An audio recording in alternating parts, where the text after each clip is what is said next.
மகாதேவா.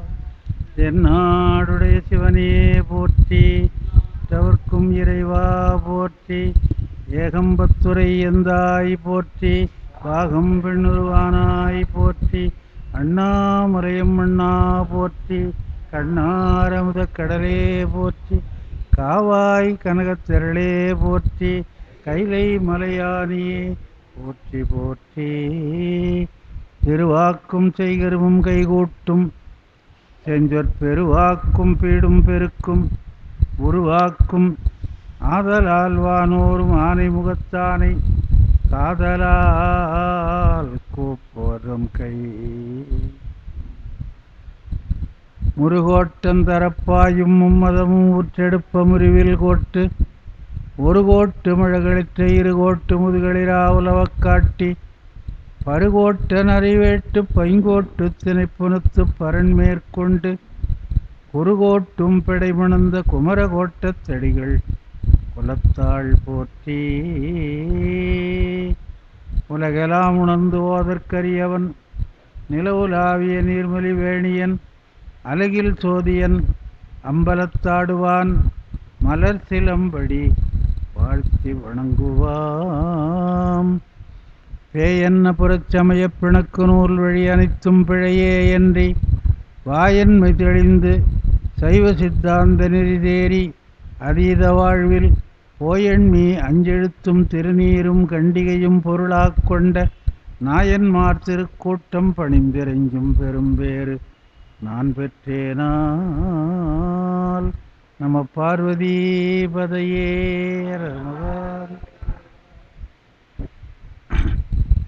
பேரன்புமிக்க சிவநேச செல்வர்களே, திருவருள் துணையால் தொடர்ந்து நடைபெற்று கொண்டு வருகின்ற 4ஆம் திருமுறை அப்பர் பெருமானுடைய பதிகத்திலே இந்த மாதம் இந்த வாரம் 43வது பதிகமாக இருக்கின்ற கச்சி திருமேற்றளி என்பது பற்றி அந்த திருமேற்றளி பதிகத்தை பாட இருக்கிறோம், பார்க்க இருக்கிறோம், கருத்துக்களை சொல்ல இருக்கிறோம். 4ஆம் திருமுறைக்கு உரை எழுதிய முத்துசு அவர்கள் ஒரு அழகான நடையிலே ஒரு முன்னுரை எழுதியிருக்கிறார். கருவார் கச்சி ஏகம்பர் கனக மாளிகை சூழ்ந்து செம்பொன் மலைவல்லி தழுவ குழைந்த மணிமேனி பெருவாழ்வினை இறைஞ்சி பெருகிய பேரன்பு கரைந்தும் கண்ணருவி வழிந்தும் உலகம் ஆர்ந்தும் உள்ளும் வெளியும் நனைப்ப கண்ட கண் பயன் பெற்று திளைப்பார் போல கைத்தொண்டு செய்து மயானத்தை வலம் வந்து எழுந்து சீர்வளரும் மதிர்கட்சி திருமேற்றளி பணிந்து ஏத்தி சாத்திய திருமாலை அப்படின்னு எழுதுகிறார். அது ஒரு உரைநடையாக இருக்கிறது, கவிதை நடை போல் எழுதி கொண்டு வருகிறார். கருவார் கட்சி ஏகம்பர் கனக மாளிகை சூழ்ந்து செம்பொன் மலைவல்லி தழுவ குழைந்த மணிமேனி பெருவாழ்வினை இறைஞ்சி பெருகிய பேரன்பு கரைந்தும் கண்ணருவி வெளிந்தும். அன்பு கரைகிறதாம், அன்பு அதிகமானால் கண்ணீர் வரும், அது இயல்பு. அன்பிற்கும் உண்டோ அடைக்கும் தாழ் ஆர்வலர் புன்கணீர் பூசல் தரும் என்று வள்ளுவர் கூட சொல்லுவார். அன்பு அதிகமானாலும் கண்ணீர் வரும், துன்பம் அதிகமானாலும் கண்ணீர் வரும். அது கண்ணீரில் வித்தியாசம் இருக்குது. எப்படி இவர் சொல்கிறார், பேரன்பு கரைந்தும் கண்ணருவி வழிந்தும் உலகாங்கிதம் ஆர்ந்தும். உடம்பெல்லாம் பூரித்து போவது என்று சொல்வார்கள், புலகமடைதல் என்று சொல்வார்கள், ரோமாஞ்சனம் என்று சொல்வார்கள், ரோமம் சில்லிட்டு நிற்பது குத்திட்டு நிற்பது என்றெல்லாம் சொல்லுகிற வழக்கம். அதெல்லாம் உடம்பிலே ஏற்பாடுகின்ற மெய்ப்பாடுகள் என்று சொல்லுவது வழக்கம். அப்படி உள்ளும் வெளியும் நனைப்ப, உள்ளே அன்பு நனைந்து ஊறுகிறது, வெளியே கண்ணீர் ஊறுகிறது. உள்ளும் வெளியும் நனைப்ப கண்ட கண் பயன் பெற்று கண் கண்ட பயன் கண்ட கண்ணாலே பயன் பெற்று பெருமானை பார்த்து திளைப்ப கைத்தொண்டு செய்து, அவர் வேலை தானே அப்பர் பெருமானுக்கு, அதனால் கைத்தொண்டு செய்து மயானத்தை வலம் வந்து எழுது, கச்சி மயானத்திலிருந்து திருமேற்றளிக்கு வந்தார் என்று குறிப்பை சொல்லுகிறார். மயானத்தை வலம் வந்து தொழுது சீர்வளரும் மதிர்கட்சி திருமேற்றளி பணிந்து, ஒவ்வொன்றுக்கும் எத்தனை அடைமொழி கொடுக்குறார் பாருங்க. சீர்வளரும் மதில் கட்சி திருமேற்றளி பணிந்து ஏற்றி சாத்திய திருமாலை, இந்த பதிகத்துக்கு இவ்வளோ முன்னுரை. அதனால் சில செய்திகளை அவர் சொல்லுகின்ற வகையிலே கொஞ்சம் படிக்கிறவர்களுக்கு ஆர்வம் தோன்றும். திருமேற்றளி எல்லாருக்கும் தெரிந்த கோயில், மூவரும் வந்து பாடிய தலம், பாட்டு ஒன்று கிடைக்காத தலம். காரணம் என்ன? மூவரும் வந்து பாடினார்கள் என்பதற்கு சுந்தரர் பாட்டு கிடைக்கிறது, திருஞான சம்பந்தருடைய பாட்டு கிடைக்கல, திருநாவுக்கரசர் பாட்டு கிடைக்குது. மூவரும் வந்தார்கள் என்பதற்கு என்ன அடையாளம் என்று சொன்னால், ஞானசம்பந்தருக்கு கோயில் இருக்கிறது. திருமேற்றளி கோயிலுக்கு நேராக இந்த ரோடு ஓரத்தில் இங்கே இருக்கும் கோயில், கையில் தாளம் வைத்தது போலவும் அம்பிகை பால் ஊட்டுவது போலவும் ஒரு சிலையை அங்கே செய்து வைத்து ஞானசம்பந்தர் கோயில் இங்கே வைத்திருக்கிறார்கள். நேராக ஞானசம்பந்தர் திருமேற்றளிக்கு பார்க்குற மாதிரி இருக்கும். திருமேற்றளி காட்சி இவருக்கு மேற்றளி காட்சி இல்லை, அது ஓத உருகீசர் காட்சி. அதாவது ஞானசம்பந்தர் வந்திருக்கிறதுனாலே பாடாமல் இருந்திருக்க மாட்டார். காஞ்சி புராணத்திலே ஒரு செய்தியை சொல்லுகிறார்.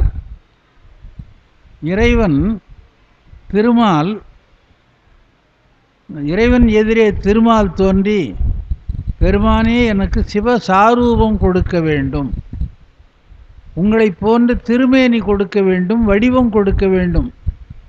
முத்தி என்பது பதமுத்தி பரமுத்தி என்று சொல்லுகிறோம். பதமுத்தி என்பது சாலோகம் சாமீபம் என்று அந்த பதங்களிலே இருப்பது.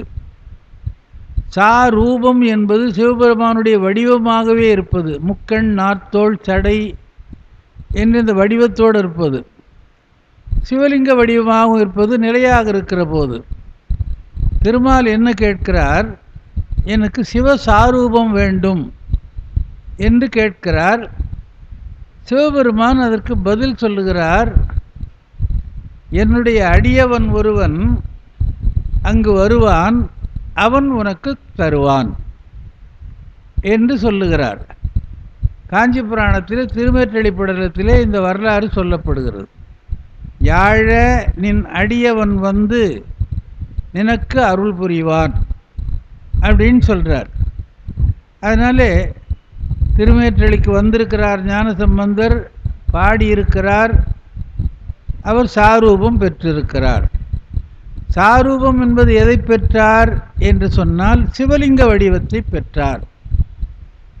திருமேற்றளி கோயிலுக்கு நீங்கள்லாம் போயிருப்பீங்க, பார்த்துருப்பீங்க, எவ்வளோ கவனிச்சிருக்கிறீங்கன்னு எனக்கு தெரியாது. 2 சன்னதி இருக்குது அங்கே, சிவன் சன்னதி. உள்பக்கமாக இருக்கிறது எப்படி இருக்குதுங்க? மேற்கு பார்த்தது தான் சொல்லிட்டீங்களா? நான் உள்பக்கம்னு சொன்னீங்களா, அது கேட்குறேன். அது எப்படி இருக்குது? ஏங்க, இது நியாயமே இல்லாத பதில். மேற்கு பார்த்த சன்னதின்னு சொல்லிட்டீங்க, சரியாக போச்சு. இது ஒரு நிற்கிறாரு, அவர் மேற்க தான் பார்ப்பார், அங்கே இருக்கிறவர் கிழக்க தான் பார்ப்பார். இதில் என்ன புதுசாக பார்த்தீங்க நீங்கள்? அவர் கிழக்க பார்த்துங்கிறார், இவர் மேற்க பார்த்துங்கிறாருன்னா சரியாக போச்சா? அங்கே என்ன எழுதியிருக்குதுன்னு பார்த்துருக்கிறீங்களா, இல்லை படிச்சிருக்கிறீங்களா? அந்த இறைவனுக்கு பெயர் ஓத உருகீசர். அது ஓத உருகீசர்னு சொன்னதுக்கு காரணம் இருக்குது, அதையும் பார்த்துருக்கணும். நீங்கள் அதையும் பார்க்கலன்னு நினைக்கிறேன். திருமால் நிற்கிறார், ஞானசம்பந்தர் பாடுகிறார். பாட பாட அவருடைய உருவம் கரைகிறது, கரைந்து கரைந்து சிவலிங்க திருமேனியாக ஆகிறது. அவர் சிவலிங்கமாகவே இருந்து விட்டால் அது சிவனுடைய உருவம் சிவலிங்கம் என்று சொல்லிடுவார்கள் என்பதற்காக கீழே 2 பாதம் இருக்கிறது. அந்த லிங்கத்தின் அடியிலே 2 கால்கள் திருப்பாதங்கள் அங்கே இருக்குது. அப்படியே உருகி உருகி உருகி உடம்பு உருகி கால் மட்டும் நிற்குது. அதனால்தான் ஓத உருகீசர் என்று அவருக்கு பெயர். மேற்றளிநாதர் என்பதற்கு 2 காரணம். மேற்கே பார்த்திருப்பதனாலே மேற்றளி, அது பொதுவாக சொல்கிறது. ஒரு காலத்திலே திருமேற்றளிக்கு பின்னாலே காஞ்சிபுரம் கிடையாது. மேற்கு திசையினுடைய கோடியிலே இது இருந்த காரணத்தினாலே காஞ்சிபுரத்துக்கு மேல் பக்கம் இருந்ததினாலே மேற்றளி என்று அதற்கு பெயர். இது ஒரு காரணம். மேற்கு பார்த்த சன்னதி மேற்க இருக்கிறார், அதனால் தளின்னா கோயில், மேல் தளி மேற்கு பார்த்த கோயில் அப்படின்னு சொல்கிறோம். காஞ்சிபுரத்துக்கு மேற்கே இருந்த கோயில் என்று சொல்லுகிறோம். அதுலேயே ஒரு சந்தேகம் பின்னால் காஞ்சி புராணத்தை எழுதுகிற போது வருது. என்ன பண்ணுறார் சிவஞான முனிவர்? பைரவருக்கு ஒரு துதி செய்கிறார். பைரவர் பைரவர் என்றெல்லாம் சொல்லுகிறோமே, அந்த கடவுள் வாழ்த்து எழுதி எல்லா கடவுளுக்கும் எழுதி கொண்டு வருகிற போது பைரவருக்கு ரெண்டும் சொல்லலாம். வா பா இது ரெண்டும் வேறுபாடு இல்லாத, வெள்ளம்னு சொல்லுவோம், பெல்லம்னு சொல்லுவோம், வண்டின்னு சொல்லுவோம், பண்டின்னு சொல்லுவோம். அப்படியா? ஓஹோ, பாசு அதான் ஜோதி பாசா.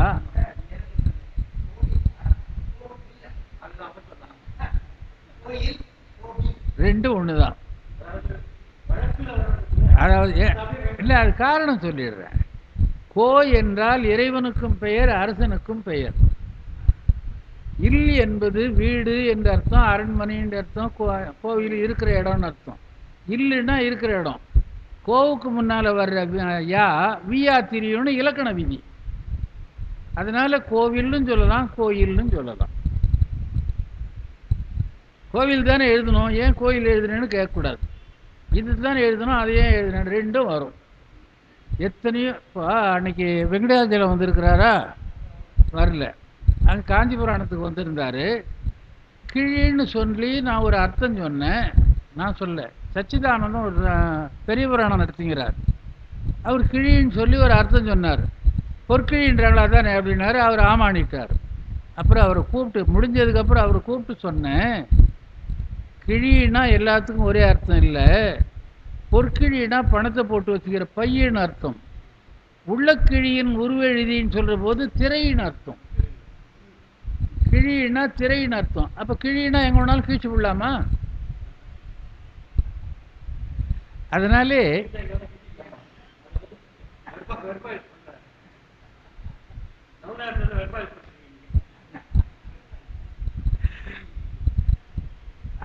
இடம் நோக்கி பொருள் சொல்லணும். அந்த சொல்லுக்கு என்ன பொருள்னு நினச்சிக்கிட்டு அது தப்பா சரியான அப்புறம் யோசனை பண்ணணும். முதல்ல எடுத்தோடனே சொல்லிடக்கூடாது.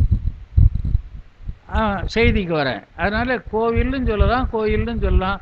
ஏன்னா கோ அரசன் இருக்கின்ற இல்லம் கோயில், கோவில். இறைவன் இருக்கிற இடம் இல் என்பதனால இல்லை ஈ போடுறதும் சேர்த்து வரும்போது ஈயில் எகரம் வந்துடும். கோவில் ரெண்டும் சரி. சிவஞான முனிவர் காஞ்சி புராணத்தில் என்ன சொல்கிறார்? பைரவருக்கு வணக்கம் சொல்கிறார். அந்த வணக்கம் சொல்கிற போது என்ன சொல்கிறார்? எளியரை வலியர் வாட்டின் வலியரை இருநீர் வைப்பின் அழியறத் தெய்வம் வாட்டும் எனும் உரைக்கு அமையவென்றே தெளியுமாவலியைச் சற்று செகுத்துரிக்கு அவயம் போர்த்த வழியுளர் கட்சி காவல் வைரவர்க்கு அன்பு செய்வாம். நீளமான பாட்டு தான் அது. வைரவர்க்கு அன்பு செய்வாம். அது சொல்கிறதுக்கு முன்னால் என்ன சொல்கிறார்? வழி உளர் கட்சி உளர்தல் என்றால் வீசுதல்னு அர்த்தம், பறக்கிறதுன்னு அர்த்தம், காற்றடிக்குதுன்னு அர்த்தம். வழின்னா காற்று. வழி உளர் கட்சி காற்று வீசுகின்ற காஞ்சிக்கு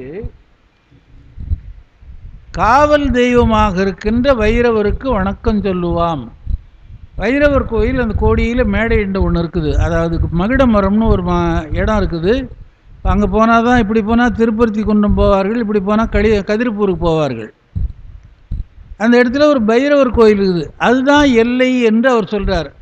அப்போ திருமேற்றளிக்கு மேலே கோயில் இல்லை, அது எல்லையாக இருந்தது என்பது அதனாலே பொய்த்து போகிறது. ஆக எந்த வகையில் சொல்கிறதுன்னு இப்போது அந்த காலத்துக்கு போகணும், அந்த காலத்து ஆள் எங்கே இருக்கிறாங்கன்னு தேடணும். அதெல்லாம் நம்மளால் முடியாது, விட்டுடணும்.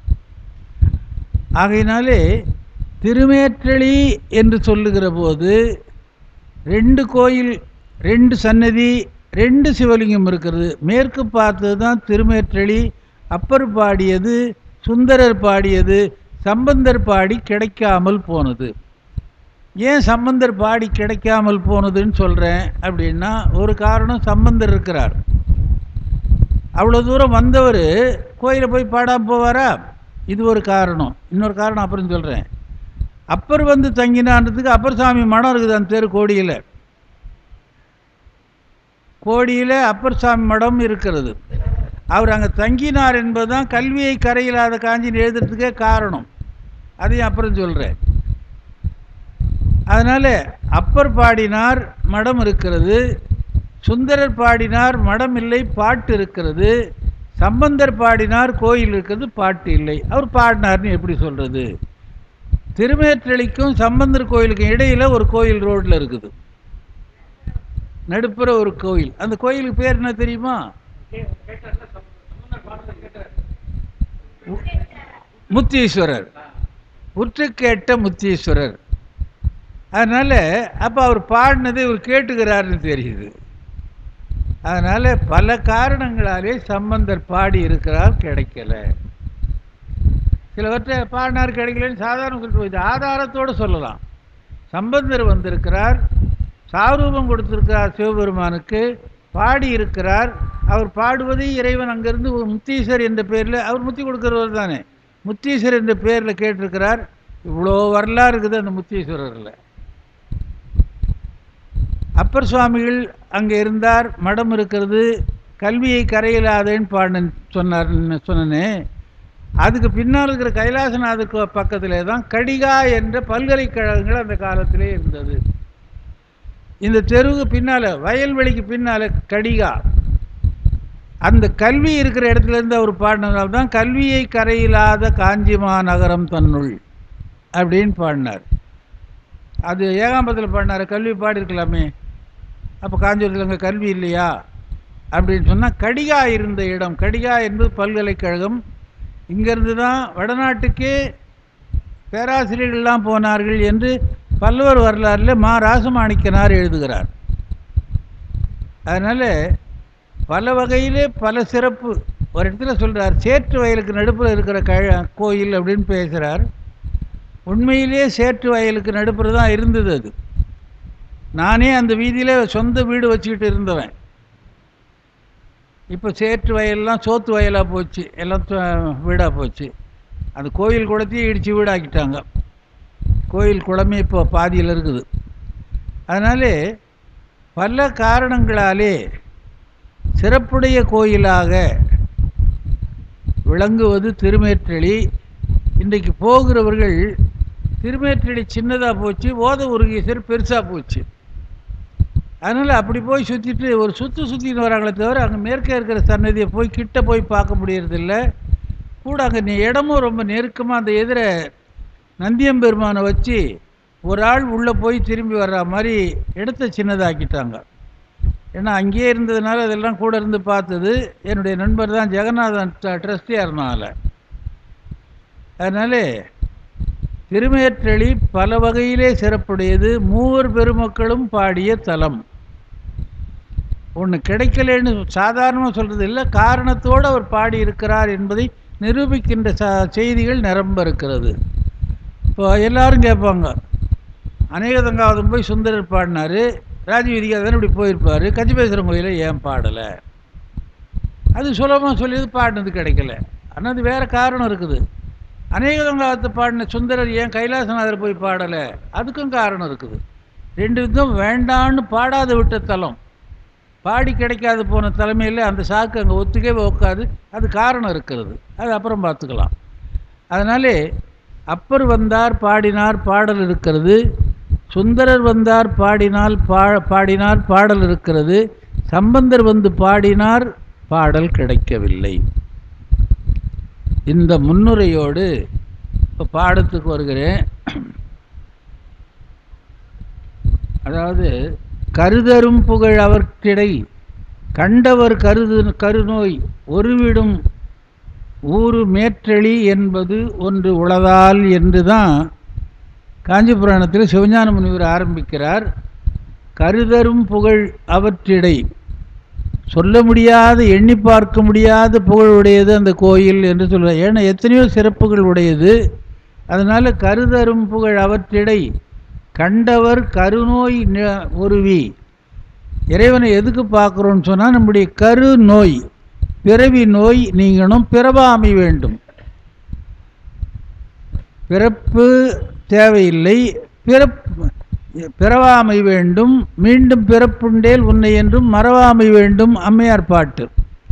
அதனால் இறைவனை வணங்குவது எதற்கு என்று சொன்னால் பிறவி வேண்டாம் என்று கேட்பதற்காகத்தான் நாம் வணங்கணும்னு சொல்கிறோம். நாம் போய் எவ்வளோ வியாபாரம் பண்ணுறோம் அவர்கிட்ட அப்படின்னு நமக்கு தெரியும். நீ இதை நிறைவேற்றி கொடுத்தீங்கன்னா உனக்கு அபிஷேகம் பண்ணிடுறேன், டீல் பேசுகிறோங்க. அதனால் இவர் என்ன சொல்கிறார், கருதரும் புகழ் அவற்றிடை கண்டவர் கருநோய் ஒருவி வீடுறும் மேற்றளி என்பது ஒன்று உளதால் என்று சொல்லி தொடங்குகிறார். அப்படி தொடங்குகின்ற அதில் முதல் பாட்டாக இது சிவஞான முனிவர் வாக்கு நாம் சொன்னது. இப்போ அப்பர் பெருமானுடைய வாக்குக்கு தான் முதல்ல சொல்லிட்டேன்.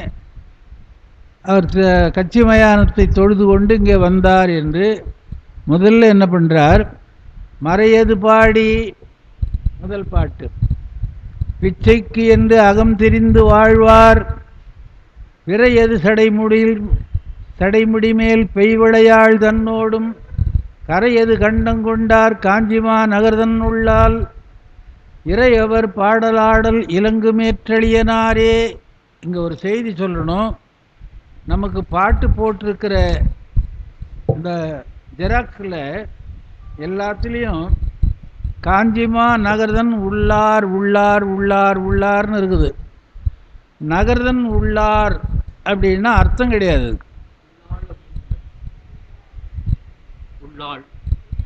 உள்ளால் அதுதான் இது முத்துசோது.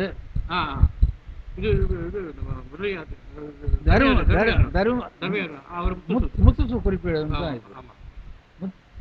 அதுதான் சொல்ல வரேன்.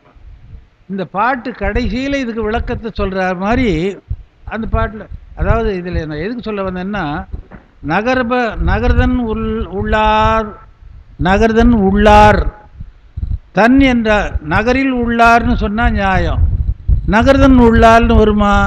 வராது. அதனால் இதில் இருக்கிற அந்த தன் எல்லாமே தப்பு. அதுக்கேற்ற மாதிரி முத்துசு என்ன எழுதுகிறார், தன் என்பது அசை, அசைன்றார். அசை என்றால் பொருள் கிடையாது. காஞ்சிமா நகர்தன் உள்ளால் என்றால், காஞ்சிமா நகர்தன் உள்ளால் என்றால் நகர் தன் என்பது அசைன்னு சொல்லிட்டார். காஞ்சிமா நகர் உள்ளால் என்றால் நடுப்புறன்னு அர்த்தம், நடுவிலே உள்ளால். இது கடைசியில் 2 பாட்டில் விளக்கமாக சொல்கிறார். 9வது பாட்டு பாருங்க. ஆரினை சடையுள் வைத்தார் அணிபொழில் கச்சி தன்னுள் ஏரினை ஏறும் எந்த இலங்கு மேற்றளியனாரே. அதில் என்ன சொல்கிறார், கச்சி தன்னுள். இங்கே தன்னு வச்சாருங்க, நகர்தன் உள்ளார்னு. அங்கே கச்சி தன்னுள்னு சொல்கிறார். அதே வார்த்தையை 10வது பாட்டையும் சொல்கிறார். கண்ணலின் கீதம் பாட கேட்டவர் காஞ்சி தன்னுள் இன்னவர்க்கு அருளி செய்தார் இலங்கு மேற்றளியனாரே. அதனால் இங்கே நம்ம ஜெராக்ஸில் இருக்கிற மாதிரி உள்ளார் உள்ளார் என்பது தவறு. அது மேலே பார்த்தேன் நான். திருவாவடுதுறை ஆதீனம் சைவ திருமுறை நேர்முக பயிற்சி மையம்னு போட்டுது. அந்த ஆதீனத்திலே தப்பு பண்ணிக்கிறாங்க. அதனால் காஞ்சி நகர் உள்ளே இருக்கிறார், திருமேற்றளிநாதர் எங்கே இருக்கிறார், காஞ்சி நகர் உள்ளே இருக்கிறார், அதுதான் பொருள். அதை மட்டும் மனசில் வச்சுங்க. மீதி படிக்கிற போது படிச்சுக்கிட்டே வர. இந்த பாட்டுக்கு எங்கே கோயில் எங்கே இருக்குது, காஞ்சி மாநகர்தன் உள். தன் எடுத்துட்டா காஞ்சி மாநகர் உள்ளால். ஆள் என்பதும் அசை, காஞ்சி மாநகர்தன் உள். காஞ்சிமா நகரின் உள் அப்படின்னு அர்த்தம். அதனால் இந்த பாட்டு பிழைப்பட்ட பாடமாக திருவாரூரில் போட்டிருக்கிறாங்க. அதுக்கு பொருள் இவர் அது தன் என்பது அசைன்னு எழுதியிருக்கிறார். கடைசி 2 பாட்டில் அப்பர் சுவாமிகளே பாட்டு பாடி நீங்கள் ஏண்டா குழம்புறீங்க இதான் பாட்டு அப்படின்னு முடிச்சிட்டார். அதனால் பாட்டினுடைய சந்தேகத்தை யாரும் அது இருக்கிறத பார்த்து நினைக்க வேண்டாம் என்று சொல்லி இப்போ பொருளுக்கு வருவோம். மறையது பாடி பிச்சைக்கு என்று அகம் தெரிந்து வாழ்வார், பிறையது சடைமுடி மேல் பெய்வளையாள் தன்னோடும் கரையது கண்டங்கொண்டார் காஞ்சிமா நகர்தன் உள்ளால் இறையவர் பாடல் ஆடல் இலங்கு மேற்றளியனாரே. இறைவன் என்ன பண்ணுறாராம், ஒன்று வாழறாராம், ஒன்று கொண்டாராம். அது 2 தான் செய்தி சொல்கிறார். அகம் திரிந்து வாழ்வார், அவர் சுத்திங்கிறார், வாழ்ந்துங்கிறார். அவர் என்ன பண்ணார், கண்டம் கொண்டார், கண்டத்திலே கரையது கொண்டார். அவர் வாழ்வதற்கு காரணம் உள்ளே இருப்பது ஆலம் அல்ல அமுதம். ஆலமே அமுதமாக உண்டு வானவர்க்கா காலனை காலாற் காய்ந்தனை ஞாலனின் புகழே மிக வேண்டும் தென் ஆலவாயில் உரையும் இம்மாதியே என்று ஞானசம்பந்த பெருமான் பாடுவார். இதில் முதல் பாட்டில் வற்புறுத்துறது, அவர் என்ன பண்ணுறார், வீடுதோறும் பிச்சைக்கு போகிறார். பிச்சைக்கு போகிறவர் என்ன பண்ணிட்டு போகிறார், வாழறதுக்காக பிச்சை எடுக்கிறார். பாடிக்கிட்டே பிச்சை எடுக்க போகிறார். என்ன பாடி போகிறார், மறையது பாடி. முன்காலத்திலெல்லாம் பிச்சைக்காரர்கள் வருகிற போது பாடிக்கொண்டே வருவார்கள். அதை நான் பார்த்துருக்கிறேன். காவடி எடுத்துக்கொண்டு 2 பக்கம் 2 பித்தளை சொம்பு குண்டா மாதிரி வச்சு கட்டிக்கிட்டு உரி மாதிரி காவடி வச்சுட்டு வருவான். அரிசி போட்டால் இப்படி திருப்பி வாங்கிக்குவான், சோறு போட்டால் அப்படி வாங்கிக்குவான். ஏன்னா 2ம் போடுவாங்க. பிச்சைக்கு அரிசி போடுற வழக்கமும் உண்டு, சோறு போடுற வழக்கமும் உண்டு. இது 2த்தையும் ஒன்றா வாங்க முடியாது இல்லையா. இந்த காவடி எடுத்துக்கொண்டு 2 பக்கம் 2 உரி தூக்கி என்பது போல் உரி போல சுமந்து கொண்டு அரிசி போட்டால் ஒரு பாத்திரத்திலேயும் சோறு போட்டால் ஒரு பாத்திரத்திலேயும் வாங்கி கொள்கிற வழக்கம் உண்டு. வருகின்றவர்கள் பாட்டு பாடிக்கொண்டு வருவார்கள். பவதி பிட்சாந்தேகி என்பதெல்லாம் பின்னாலேயே வந்த வழக்கம். முன்னாலேயே வருகிறவர்கள் பாடிக்கொண்டு வந்துதான் பிச்சை கேட்பார்கள். இவர் பாடி போகிறார். இவர் செய்து காட்டினா தான் நாம் செய்யணும். இவர் பண்ணிக்கிறார். அதை இவர் பிச்சை எடுக்க போனார், நாம் பிச்சை எடுத்துங்கிறோம். அவர் பாடினார், நாம் பாடுறோம். இப்போ அவர் பாடலை, நாம் பாடலை. பிச்சை எடுக்கிற ஆளே இப்போ வர்றதில்லை.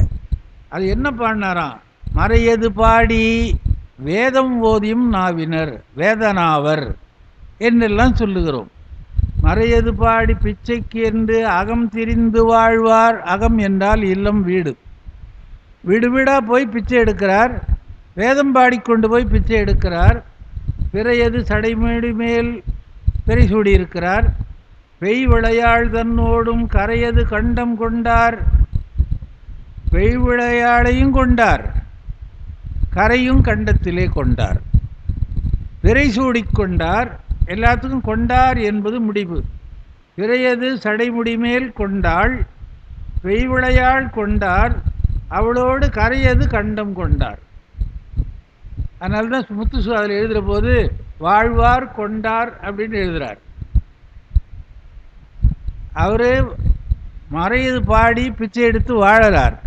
பிறையை கொண்டிருக்கிறார், உமையாளை கொண்டிருக்கிறார், அமுதத்தை நிமிஷத்தை கொண்டிருக்கிறார். அதனால் ரொம்ப அந்த நுட்பம் பாருங்கள். அதில் நான் பார்க்குறதுலாம் அவருடைய உரை தான். அதில் தான் எழுதுகிறார், பிறையது முடிமேல் பெய்விளை தன் ஓடு பக்கத்தில் கரையது கண்டத்தில் கொண்டார். அதனால் அவர் எழுதுகிற போதே என்ன எழுதுகிறார்,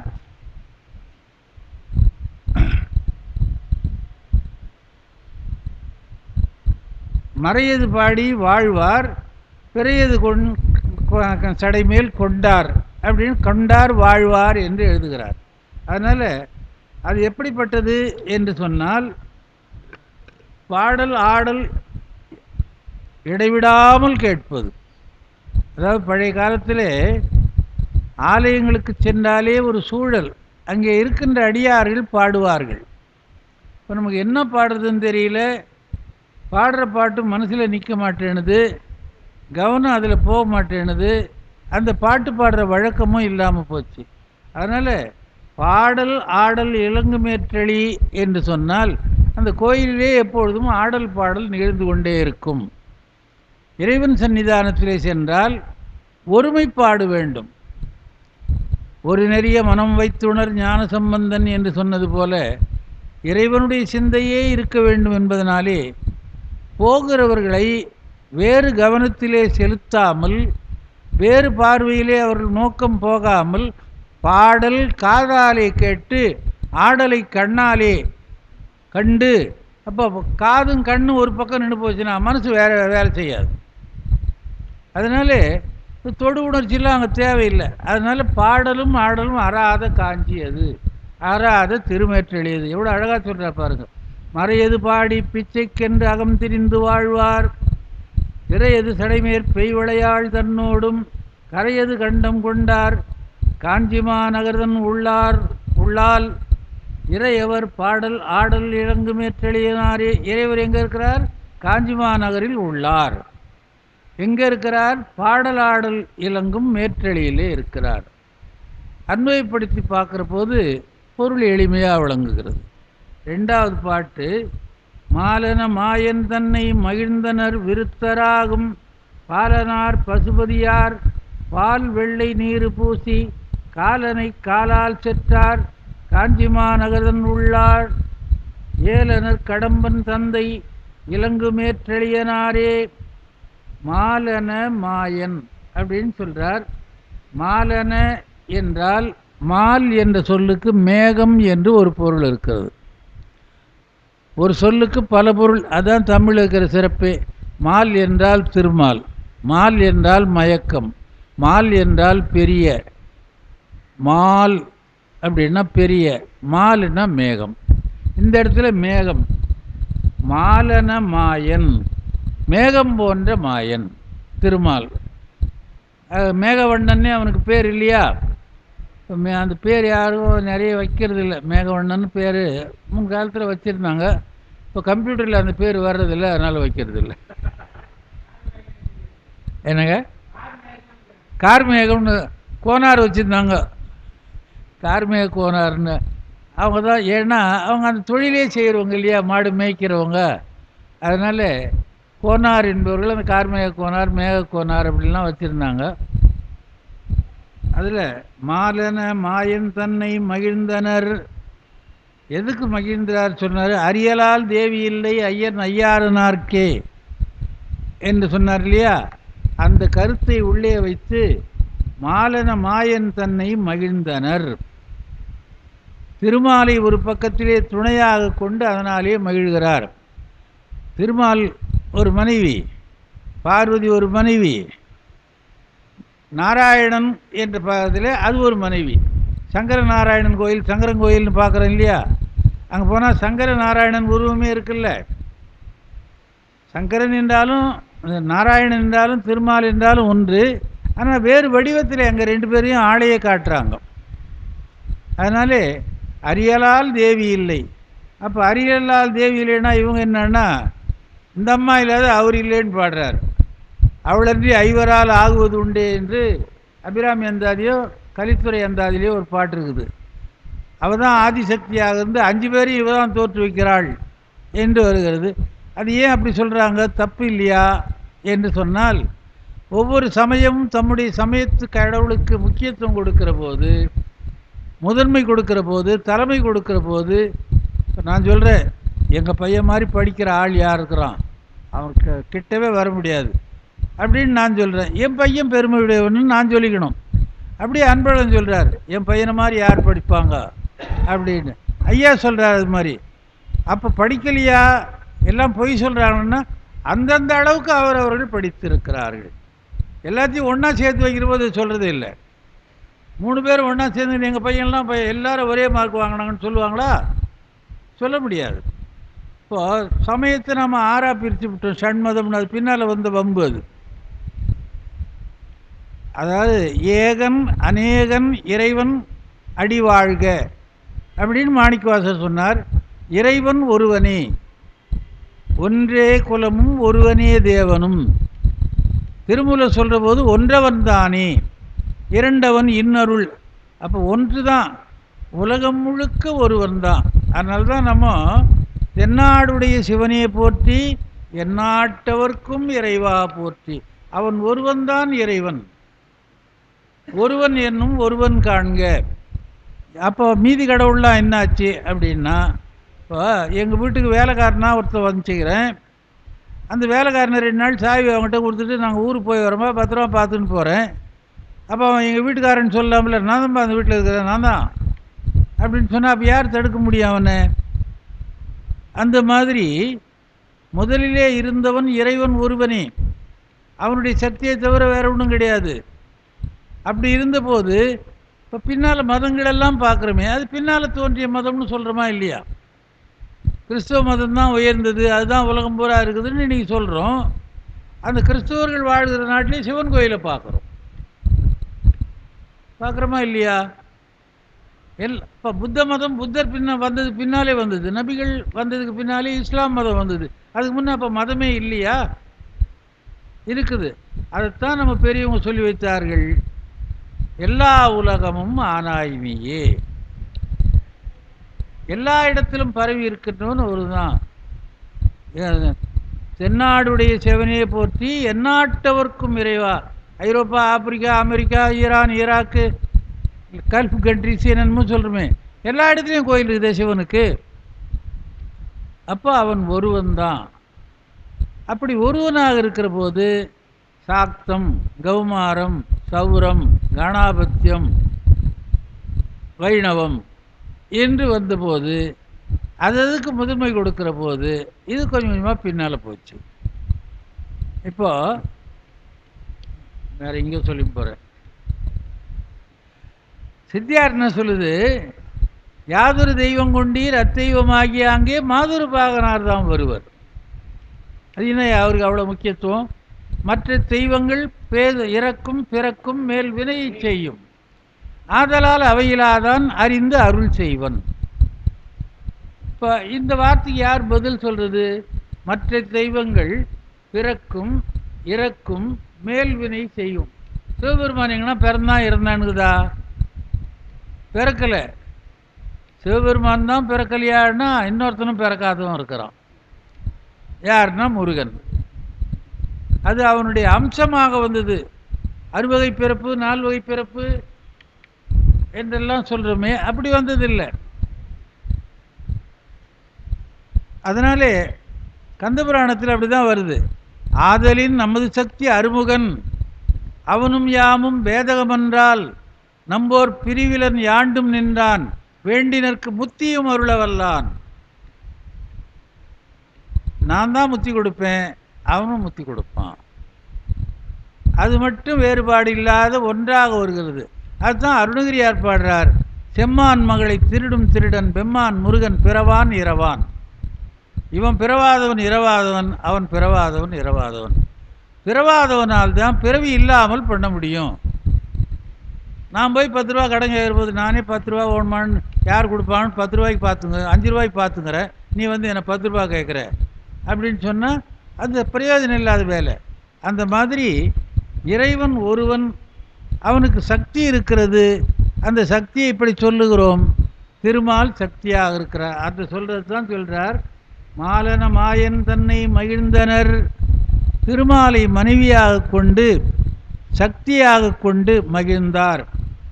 இன்னொரு இடத்துலையும் பார்க்குறோம், திருமால் மோகினி அவதாரம் எடுத்த போது அவரோடு சேர்ந்தால் சாத்தனார் தோன்றினார் என்பதை பார்க்குறோம். அதுவும் திருமால் தானே. சங்கரநாராயணன்ற போது அதுவும் திருமால் தானே. அப்போது சிவன் சக்தி, அதையும் சொல்கிறார், சிவன் தான் சக்தி என்றும் சக்தி சிவத்தை என்றும் அப்படின்னு அதையும் பார்க்குறோம். அதனால் திருமாலை மனைவியாக கொண்டவர் என்பது தான் மாலன மாயன் தன்னை மகிழ்ந்தனர் விருத்தராகும் பாலனார். விருத்தராகும் பாலனார், பாலன் என்ற சொல்லுக்கு குழந்தை என்பதும் முதுமை இல்லாதது என்பதும் பெயர். இப்போ பாலசுப்ரமணியன்னு பேர் வைக்கிறோம், அது என்றைக்கும் குழந்தைன்னு அர்த்தம். ஆனால் மனித வடிவத்திலே மாறி போகிறது. பாலன் என்றால் இளையவன்.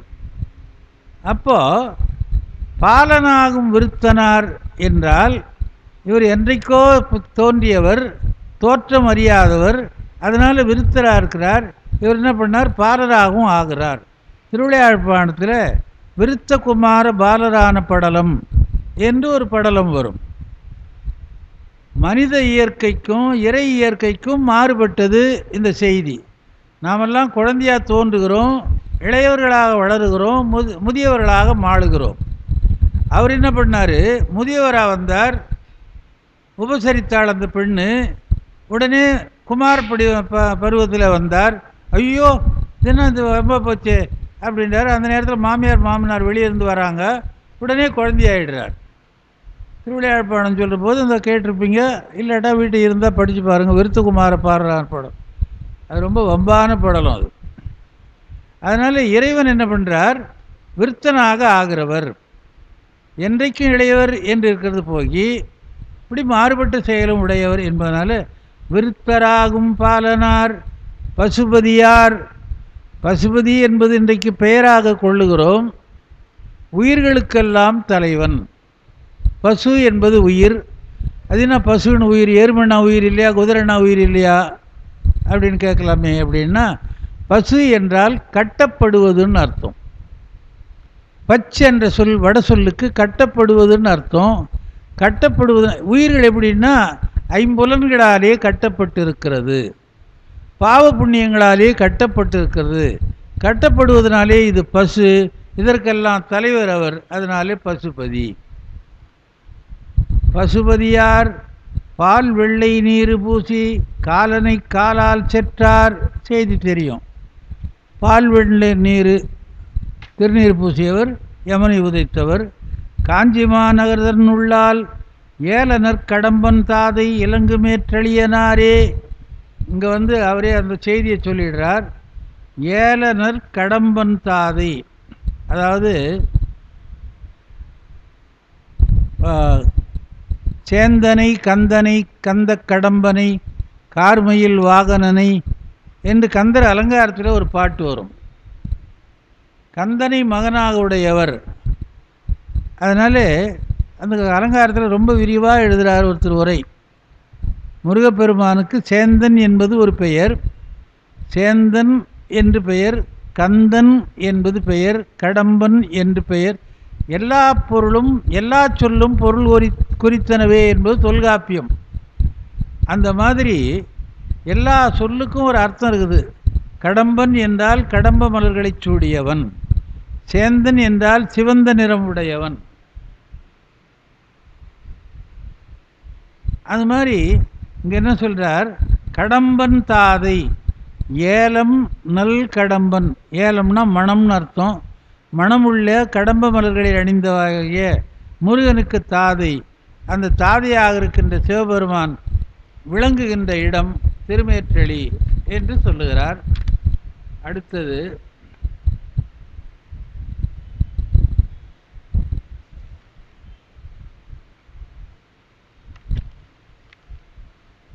விண்ணிடை விண்ணவர்கள் விரும்பி வந்து இறைஞ்சி வாழ்த்த பண்ணிடைச் சுவையின் மிக்க கிண்ணரம் பாடல் கேட்டார். கண்ணிடை மணியின் ஒப்பார் காஞ்சிமா நகர்தன் உள்ளால் எண்ணிடை எழுத்துமானார் இலங்குமேற்றளியனாரே.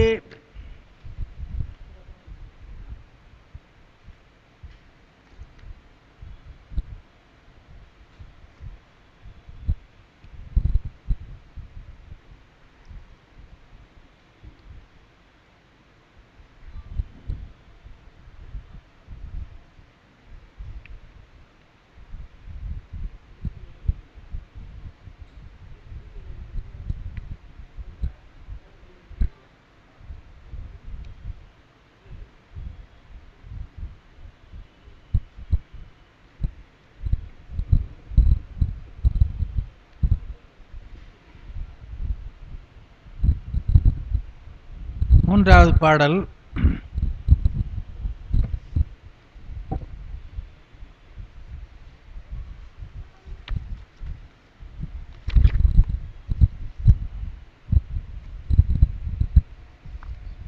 விண்ணிடை விண்ணவர்கள் விரும்பி வந்து இறைஞ்சி வாழ்த்த பண்ணிடைச் சுவையின் மிக்க கின்னரம் பாடல் கேட்பார் கண்ணிடை மணியின் ஒப்பார் காஞ்சிமா நகர்தன் உள்ளார் எண்ணிடை எழுத்துமானார் இலங்கு மேற்றெளியனார். இது படிக்கிற போது உள்ளார்னு படிக்க வேண்டியதாகுது. விண்ணிடை விண்ணவர்கள் விரும்பி வந்து இறைஞ்சி வாழ்த்த. விண்ணிடைனா விண்ணுலகத்திலே, தேவலோகத்திலே, ஆகாயத்திலே. விண்ணவர்கள் தேவர்கள் விரும்பி வந்து இறைஞ்சி வாழ்த்த. அவர்கள் இங்கே விரும்பி வந்து தேவலோகம் என்றால் நாம் என்ன நினைக்கிறோம், பெரிய தேவலோக வாழ்க்கைன்னு நினச்சிங்கிறியா அப்படின்னு ஏதாவது பேசுகிற போது சொல்கிறோம். தேவலோகம் என்றால் துன்பமில்லாத வாழ்க்கை உடைய நகரம், தேவர்கள் துன்பமில்லாதவர்கள் என்றெல்லாம் சொல்கிறோம். ஆனால் தேவர்கள் எங்கே வராங்கன்னா மண்ணிடை வராங்க.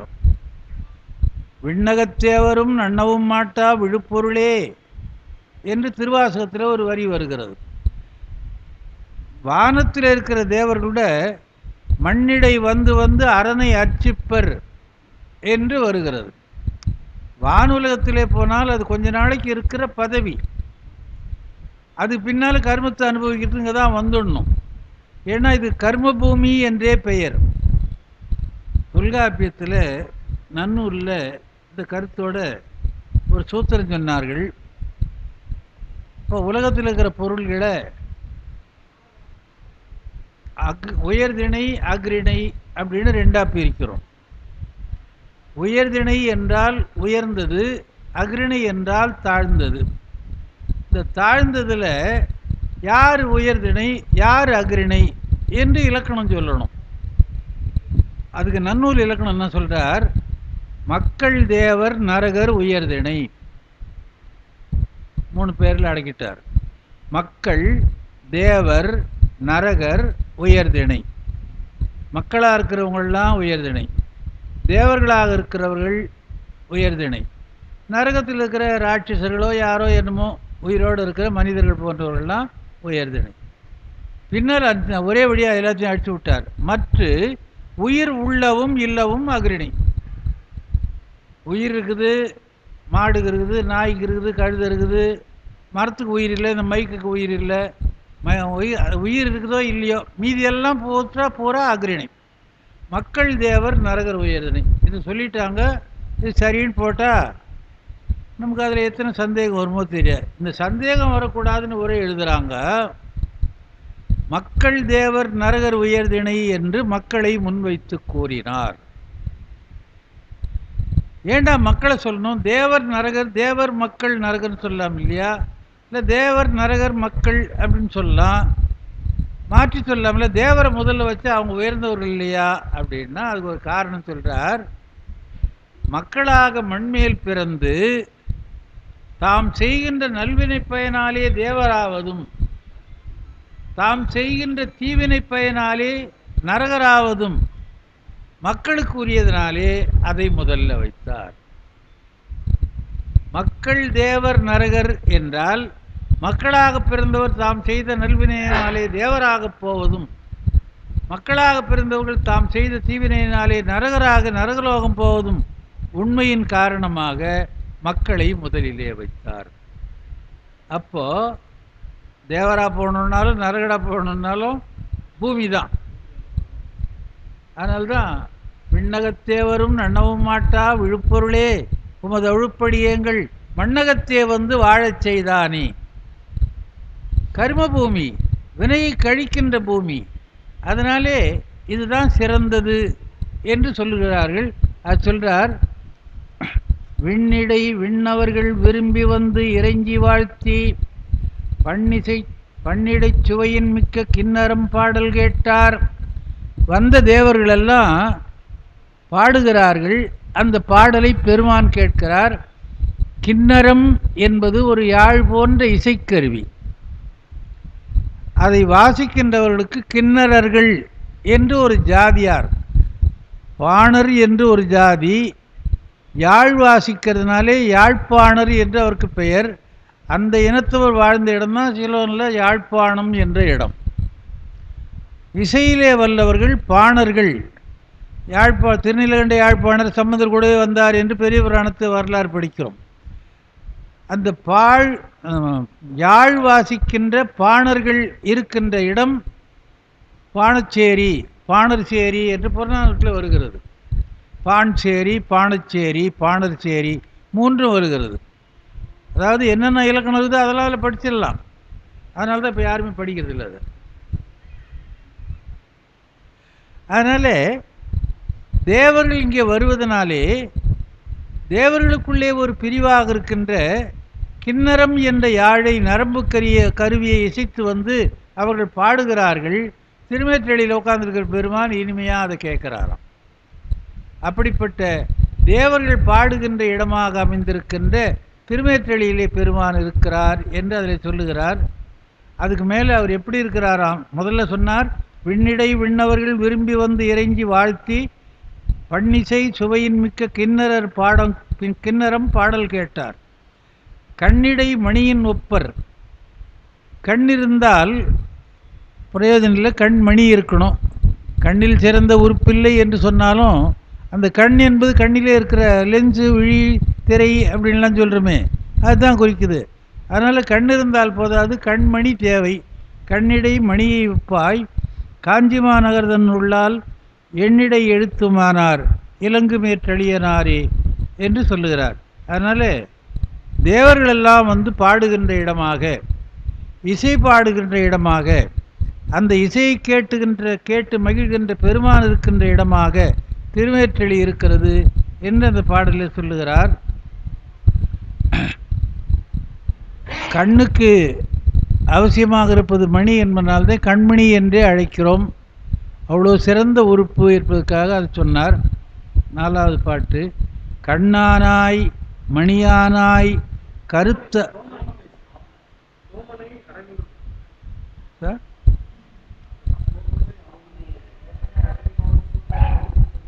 ஆமாம், இல்லை நான் வேற ஒரு பாட்டு எழுதி வச்சிருந்தேன், அதை படிக்கிறேன்.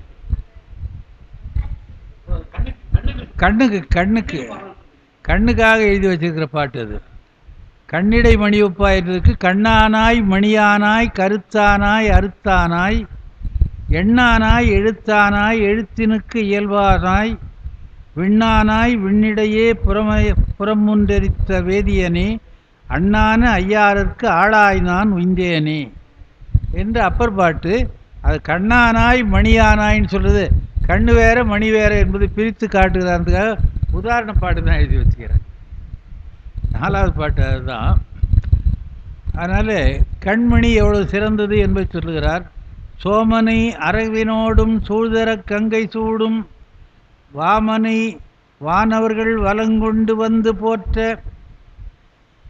காமனை காய்ந்த கண்ணார் கட்சிமா நகர்தன் உள்ளால் ஏமம் நின்று ஆடும் எந்தை இலங்கு மேற்றளியனாரே.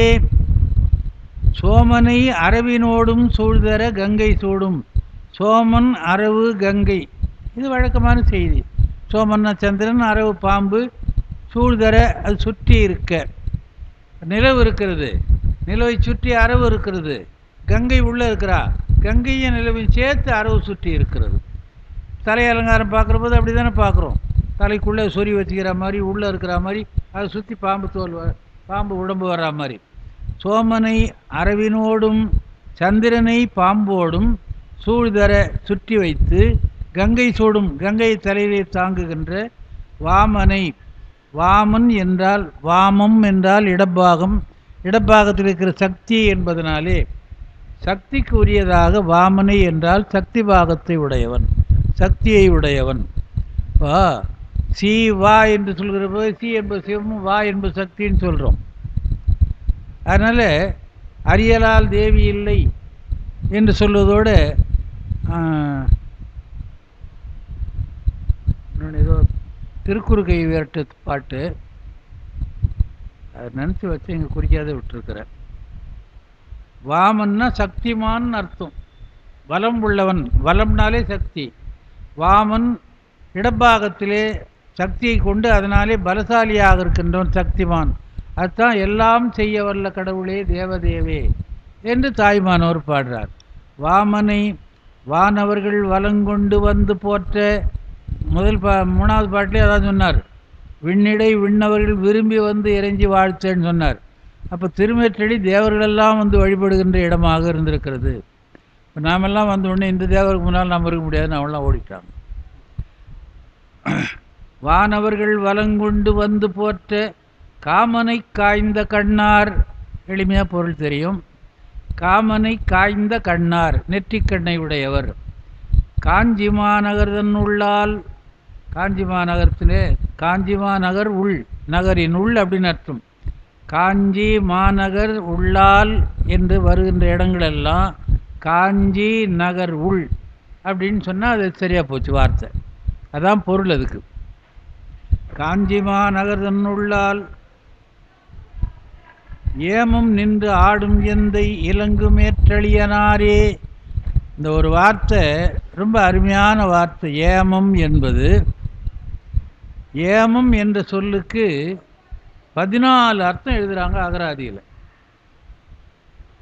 ஏமம் என்றால் பாதுகாவல் என்று, அதான் முக்கியம்.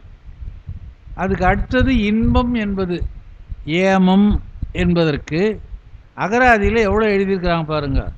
இன்பம், களிப்பு, காவல், பள்ளியறை, பாதுகாப்பு, இரவு, பொன், உறுதி, ஐயம், மயக்கம், பைத்தியம், இடுதிரை, திருநீறு, புதையல் என்று 14 பொருள் எழுதியிருக்குது அகராதியை பார்த்தா. நம்ம ஏமம் என்றால் காவல் என்று தான் பொதுவாக சொல்லுவோம். காமம் சான்று ஏமம் சாரா இளமைன்னு வரும். அது பாதுகாவல் இல்லாதன்னு அர்த்தம். அதனால இந்த இங்கே என்ன சொல்றாரு, ஏமம் நின்று ஆடும் எந்தை என்பதற்கு இரவு என்ற பொருளில் சொல்லுகிறார். இரவில் சுடுகாட்டில் ஆடுறான்னு சொல்கிறோம் இல்லையா, அந்த இரவு என்பது 6வது பொருளாக இதில் வருது. மொத்தத்தை எழுதினோம் அதுக்காகவே. இந்த ஏமம் என்பது நாம் பல இடங்களில் பார்க்குறோம். ஏம பெருந்துயில் மந்திரப்பட்டாளோ திருப்பாவையில் இருக்குது. மாமீர் அவளை எழுப்பீரோ உம்மகள் தான் ஏம பெருந்துயில் மந்திரப்பட்டாளோ ஊமையோ அன்றி செவிடோ அனந்தலோ என்று திருப்பாவையில் ஆண்டாளை வந்து எழுப்புகின்ற செய்தியை பார்க்கிறோம். ஏமம் என்றால் பாதுகாவல் என்று ஒரு அர்த்தம், இரவு என்ற அர்த்தம். இதில் ஏமம் நின்று ஆடும் எந்தை என்றால் இரவிலே சுடுகாட்டிலே ஆடுகின்ற பெருமான், இரவாடும் பெருமானை என் மனத்தே வைத்தேனே. அதனால் இவ்வளோ பொருள் இருக்கிறது. ஏமம் என்பது இரவு என்ற பொருளே இங்கு ஆளப்படுகிறது. அதற்கு அடுத்தது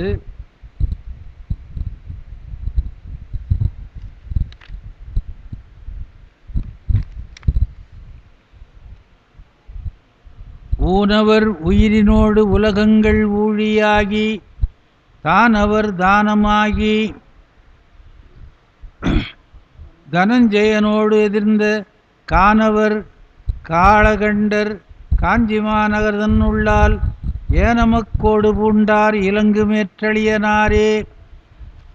ஊனவர் உயிரினோடு உலகங்கள் ஊழியாகி, ஊனவர் உயிரினோடு உலகங்கள் ஊழி எல்லாமாக ஆனவர். அதாவது எவ்வளோ பாட்டு படிக்கிறோம். நின்னாவார் பிறரின்றி நீயே ஆனாய், நினைப்பார்தம் மனத்துக்கோர் வித்துமானாய், பொன்னானாய் மணியானாய் போகமானாய், பூமி மேல் புகழ்தக்க பொருளே நீ என்னானாய் என்னானாய் எண்ணினல்லால் ஏழையேன் என் சொல்லி ஏத்துகேனே. அப்பருடைய தாண்டகம். அதனால் எண்ணானாய் எழுத்தானாய் எல்லாமே பாடுறார். அது எல்லாம் இதில் வருது. அப்போது இந்த பதிகத்துக்கு தாண்டகத்தை வச்சுக்கிட்டே பொருள் சொல்கிற மாதிரி எல்லா பாட்டும் அமைஞ்சிருக்கு. இவர் எழுதின பாட்டுக்கே இவரே எழுதுறதுக்கு இன்னொரு அர்த்தம்லாம் அங்கே முத்துசு அந்த பாட்டை தான் திருப்பி திருப்பி அவரும் காட்டுறார். ஏன்னா தாண்டகத்தில் சொல்லாத கருத்து இல்லை. விரிவான பாட்டு இல்லையா, 8 வரி எழுதி 4 வரி அதை 8ஆக பிரித்து எழுதியிருக்கிறாங்க. எல்லா செய்திகளையும் எடுத்து எழுதுகிறார். அதை ஊனவர் ஊனாகி ஊனுள் உயிராகி உண்மையுமாய் இன்மையுமான்னு திருவாசகத்தில் வருது. உணர்வாகி அதை எதையும் விட்டு வைக்கல. ஒன்று சொன்னால் அதுலேருந்து எல்லாத்தையும் சொல்லிடலாம். அதனால் இவர் என்ன சொல்கிறார், ஊனாகி உயிரினோடு ஊனவர் உயிரினோடு உலகங்கள் ஊழியாகி உலகங்களாகி ஊழியாகி உலகத்தை படைக்கிறான். ஊழி முடிந்த பின்னாலே முடிகிற காலத்தில் ஊழிக்காலமாக இருந்து அழிக்கிறான். தானவர் தானமாகி தானவர் என்று இப்போ வேற ஒரு இடத்துல ஒரு தடவை இந்த வகுப்பில் சொல்லியிருக்கிறேன். தானவர் என்ற சொல்லுக்கு ரெண்டு அர்த்தம். அரக்கர் என்று ஒரு அர்த்தம், தானம் கொடுக்கிறவர்கள் என்று அர்த்தம். தானம் கொடுக்கிறவர்களுக்கு தானவர் என்று பெயர். தானவர் என்றால் அரக்கர் என்று பெயர். இங்கே தானவர் தனமும் ஆகி என்ற சொல்லுக்கு முத்துசு அந்த உரையை தான் எழுதுகிறார். தானம் கொடுப்பவர்களுடைய பொருளாகி, யார் கொடுக்கிறாங்களோ அவர்களுக்கு பொருளாக இருக்கிறார். தானவர் தானம் ஆகி தனஞ்சயனோடு எதிர்ந்த, தனஞ்சயன் என்றால் அர்ஜுனன், அவன் பேர் தனஞ்சயன்னு பேர், பாரதத்தில் வரும். எதிர்த்த கானவர், கானவர்னா வேடர். ஏன் வேடனா போய் எதிர்க்கணும்? இறைவன் அர்ஜுனுடைய தவத்துக்கு இறங்கி வருகிறார். தவன் நெடுநாள் செய்கிறான். தவன் செய்கிறதுல நிகர் இவனுக்கு ஆர்கொல் என நிலை பெற்றானே என்று வில்லிபுத்தூரார் பாடுவார். ஒரு தாளின் மிசை நின்று நின்ற தாளின் ஊருவின் மேல் ஒரு தாளை மடித்து ஊன்றி மனத்தில் ஒன்றும் கருதாது வானிலோடும் கதிரவனை கவர்வான் போல் கரங்கள் நீட்டி நிருதாதிவரில் இவனுக்கு இணையாய் நின்றோர் நிகரில் எவர் என தவன் செய்தானே என்று பெரிய பாட்டு ஒன்று. ஒரு காலில் நின்றுனானா, ஒரு காலை தொட மேலே வச்சுக்கிட்டானா, சூரியனை பிடிக்கிற மாதிரி கையை நீட்டிங்கிறானா, அசையாது நிற்கிறானான். அவன் தவன் செய்கிறான். அந்த தவத்தை எப்படியாவது கெடுக்கணும் அப்படின்னு துரியோதனை நினைக்கிறான். அவனுடைய நண்பன் ஒருவன் மூகாசுரன் என்பவன், மூகம் என்றால் பன்றின்னு அர்த்தம், பன்றி வடிவம் உடையவன், அவன் அனுப்பி அவன் தவத்துக்கு எடுத்துருன்றான். இதை சிவபெருமான் பார்க்குறார். நேராக சிவ வடிவத்தில் வந்தால் பன்றி என்ன இருக்குது, அதுக்கு சண்டை போட முடியாது. பன்றியை அழிச்சிட்டு அதை கொடுக்கணும்னு நினைக்கிறார். அதனால் தானவர் வடிவம் கொண்டு தானமாக இருக்கிறவர் கானவர் வேடம் கொண்டு வருகிறார். கானவர்னா வேடர். வேட வடிவம் கொண்டு வந்து, அந்த கதையெல்லாம் உங்களுக்கு தெரிஞ்சிருக்கும். நிறைய பாரதம் சொல்கிறதே இப்போ குறைஞ்சி போச்சு. மூகாசுரன் வந்து கீழே அந்த மண்ணை தோண்டி அவனை உள்ளே இறக்கி கொல்லணும்னு நினைக்கிறான். பெருமான் அம்பு விடுறான். அதை பார்த்து விட்ட இவன் தோன்றதை பார்த்து அர்ஜுனனும் அம்பு விடுறான். அம்பு விடுறது இப்படி போகிற பன்றிக்கு எதிர பருமன் வர்றதுனால வாய் வழியாக போகுது. அவன் விட்டது பின்பக்கமாக இருக்கிறது, பன்றி செத்து போகுது. ரெண்டு பேரும் பன்றிக்கு சண்டை போடுறாங்கன்னு பாரதத்தில் வரும். அதனால அதாவது ராவணனை சொல்கிற போதெல்லாம் முதல்ல துன்பம் கொடுத்தார், பின்னால் அருள் கொடுத்தார் என்று ஒவ்வொரு பதியத்திலும் படிக்கிறோம். இந்த பதியத்திலும் படிக்க போகிறோம். அந்த மாதிரி அர்ஜுனனுக்கு அருள் செய்ய வருகிறார். அருள் செய்வதற்கு முன்னாலே அவனுடைய துன்பத்தை தீர்த்து அப்புறம் அருள் செய்கிறார். அந்த பன்றிக்கு ரெண்டு பேரும் சண்டை போடுறாங்கன்னு வேடிக்கையாக பாரதம் சொல்லுவாங்க. நீ தான் எடுத்து போடா அப்படின்ற மாதிரிலாம் பேச்சு. அதுபோல் கிராம வழக்கில் பேசுகிற போது கேட்கறதுக்கு இனிமையாக இருக்கும். அப்போது அவர் சொல்கிறார், கடைசியில் அர்ஜுனனுக்கு சிவன் கொடுக்குற போது சொல்கிற போது, வில்லிந்தா விஜயானியும் விரும்பியே பணிந்து கேட்ட மல்லிந்தா மகா பாசுபதாத்திரமும் இந்தா, எல்லாத்தையும் கொடுக்குறார். வில்லை கொடுக்குறார், பாசுபதாஸ்திரம் கொடுக்குறார், அதெல்லாம் கொடுக்குறாருன்னு வரும். அப்போது அர்ஜுனன் தவம் செய்கிறான், தவத்துக்கு இறங்கி வருகிறார். அது சொல்கிற போது தானவர் தனமும் ஆகி தனஞ்சயனோடு எதிர்ந்த கானவர் காளகண்டர், கானவர் வேடராக வந்தவர், காளகண்டர் விஷமுடைய கண்டை உடையவர். அதனால் முதல் பாட்டி படிக்கிற வேயூர் தோல் பங்கன் விடமுண்ட கண்டன். அதனால் காளகண்டர், காளம்னா விஷம், விஷமுடைய கண்டர் காஞ்சிமா நகர்தன் உள்ளால் ஏனமக்கோடு பூண்டார் இலங்கு மேற்றடியனாரே. ஏனம் அக்கு ஓடு மூன்றையும் வச்சிருக்கிறார். ஏனம்னா பன்றி, அக்குன்னா எலும்பு, ஓடு என்பது பன்றி ஓடுன்னு சொல்லலாம், பன்றி கொம்புன்னு சொல்லலாம். அதனால் ரெண்டுத்தையும் சேர்க்குற மாதிரி ஏனமக்கோடு அப்படின்னு சொல்கிறார். ஏனமக்கோடு பூண்டார் இலங்கு மேற்றெளியனாரி மாயனாய் மாலனாகி மலரவனாகி மண்ணாய் தேயமாய் திசையிட்டாகி பிரிதர்கின்ற காயமாய் காயத்துள்ளார் காஞ்சி மாநகர்தன் உள்ளார் ஏயமென் தோழிபாகர் இலங்கு மேற்றெளியனாரே. மாயனாய், மாயன் என்ற இடத்துல திருமால். இங்கே அடுத்தது மால் என்ற போது மேகத்துக்கு அதிபதி. மால்னா மேகன்னு சொன்ன கொஞ்ச நேரத்துக்கு முன்னால். மேகத்துக்கு அதிபதி என்பதனால இந்திரன் என்ற பொருள் கொள்கிறார்கள். அதனால் மாலாகி இந்திரனாகி மலரவனாகி பிரம்மனாகி மண்ணாய் இந்த பூகுலகமாகி தேயமாய் எல்லா தேசங்களுமாகி திசையெட்டாகி 8 திசைகளாகி எல்லாம் பாட்டு தாண்டகத்தில் வர்ற பாட்டு தான். திரிதறுதல்னா உழலுதல் அப்படின்னு அர்த்தம். என்னம்மா? தீர்த்தமாய்.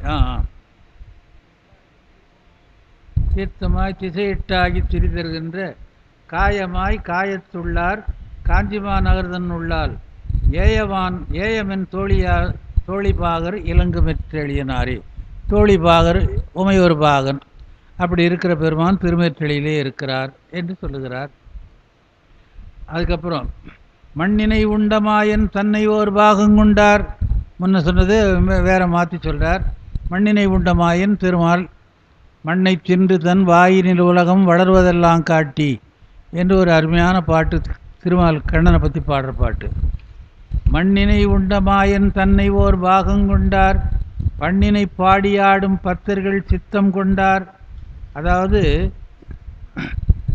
சிந்தனை செய்ய மனம் அமைத்தேன் செப்ப நாவ அமைத்தேன் என்று சொல்வது போல, யார் சொல்லுகிறார்களோ யார் உள்ளே வந்து நினைக்கிறார்களோ அவர்களுக்கெல்லாம் அவர் நினைப்பவர்தம் உளம்கோயில் கொண்டருளும் அம்பரத்து நிறுத்தனாரை தினைத்துணையாம் பொழுது மறந்துய்வேனோ எனப்பாடி தில்லை சார்ந்தார் என்று சேக்கிழார் சொல்லுவார்.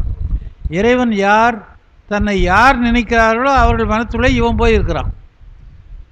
நாம் கூட அந்த ஆள் நமக்கு வந்து போவானே, அந்த குழந்தை வந்து போவோமே, அந்த உறவுக்கார் வந்து போவாங்களே அப்படின்னு நினச்சாதான் அவன் நம்ம உள்ளத்தில் இருப்பார்கள். நாம் நினைக்கலன்னா மறந்து போகிறோம். ஒரு பழமொழி சொல்வார்கள் இங்கிலீஷில், ஒரு ப்ராவர்ப் மாதிரி, out of sight it is out of மைண்டுன்னு சொல்லுவாங்க. நினச்சா மனசில் இருக்க போகுது, நினைக்கலன்னா அவங்க யாருன்றதே மறந்து போகுது. அந்த மாதிரி யார் தன்னை நினைக்கிறார்களோ அவர்களை இறைவன் உள்ளத்திலே இருந்து காப்பாற்றுகிறான். மண்ணினை உண்டமாயன் தன்னை ஓர் பாகங்கொண்டார் மண்ணை தேயமாய் திசைகளாகி காயமாய் காயத்துள்ளே காஞ்சி மாநகர்தன் உள்ள உடம்பாக இருக்கிறார், உடம்புக்கு உள்ளேயும் இருக்கிறார். ஏயமென் தோழிய பாகர் இலங்கு மேற்றெளியனாரே. ஏயமென் தோழி இறைவி, இறைவனுடைய பாகமாக இருக்கிறவர் இறைவன் திருமேற்றெளியில் இருக்கிறார்.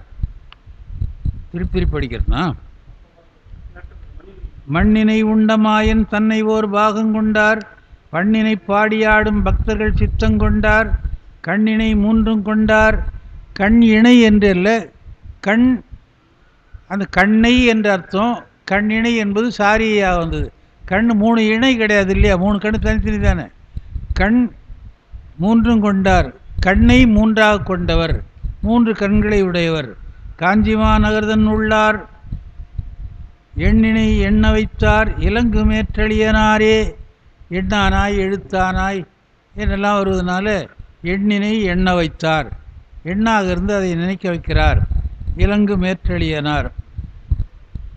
இது எல்லாருக்கும் தெரிஞ்ச பாட்டு, எல்லா ஓதுவாரும் பாடுற பாட்டு இந்த பாட்டில் தான் வருது.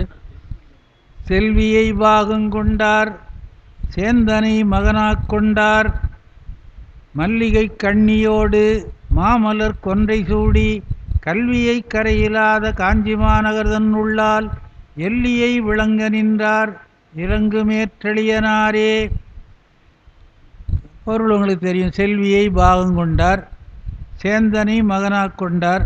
அதான் கந்தர் அலங்காரம் வந்துன்னு சொல்கிறார். அதாவது சேந்தனை கந்தனை கந்த கடம்பனை செங்கோட்டு வெற்பனை வடிவேல் வேந்தனை என்னமோ வரும். அதனால் இதெல்லாம் முருகனுக்கு பெயர். சேந்தனை மகனாக கொண்டார் என்றால் சிவந்த வடிவாக செவ்வேள் முருகன் சொல்றியா, செம்மான் மகளை திருடும் திருடன் பெம்மான் இரவான் முருகன் பிறவான் இரவான் செம்மான் மகள், அது மான் மகள், அவசியம் அந்த மான் சிவந்த மான், இவன் சிவந்த வடிவம், அதனால் செவ்வேள். இப்படி பல தொடர்போடு வருகின்ற பெயர்கள். சேந்தனை மகனாக கொண்டார், செல்வியை பாகங்கொண்டார், சேந்தனை மகனாக கொண்டார், மல்லிகை கண்ணியோடு மாமலர் கொன்றை சூடி.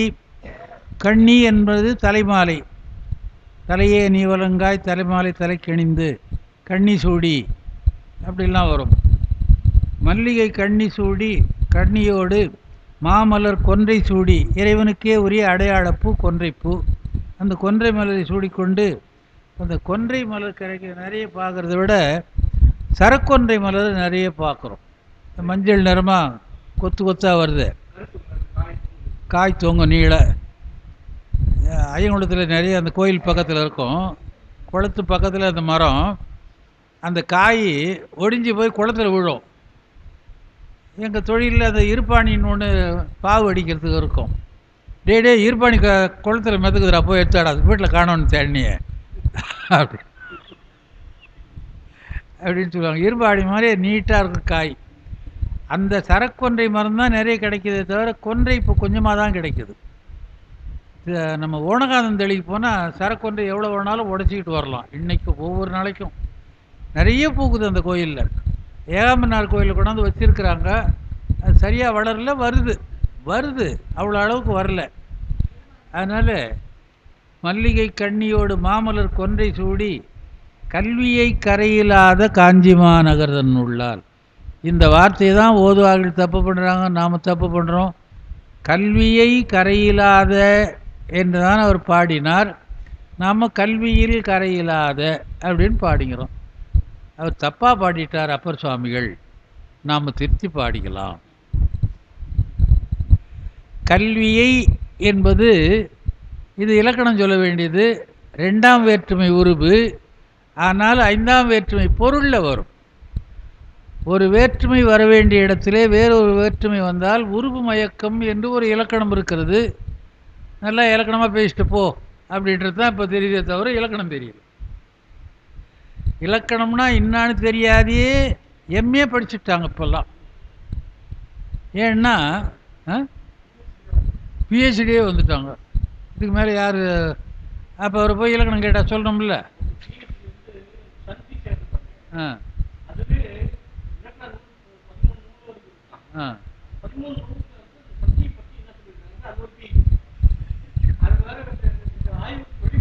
இப்போ பல பேருக்கு எங்கே இப்போ இத்திக்கு போடணுன்னே தெரியல.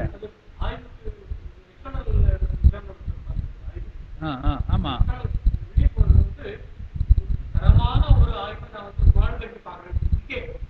ஓஹோ.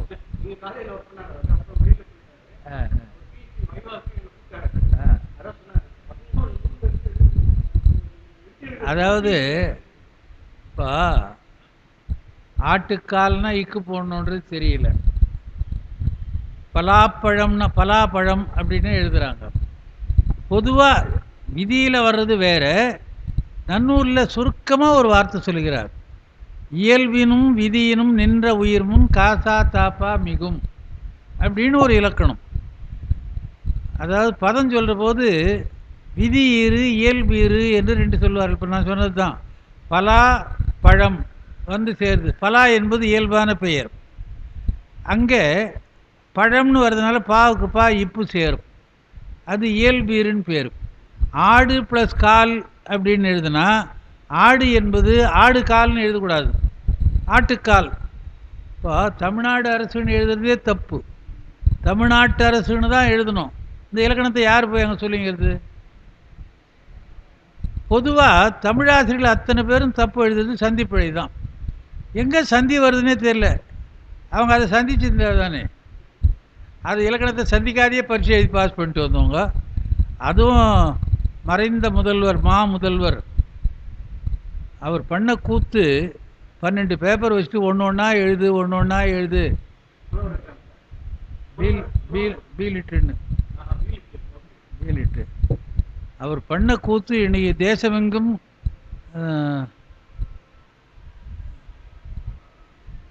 என்னமோ ஒரு பாட்டு எங்கும் திரியலாமேன்னு வரும்.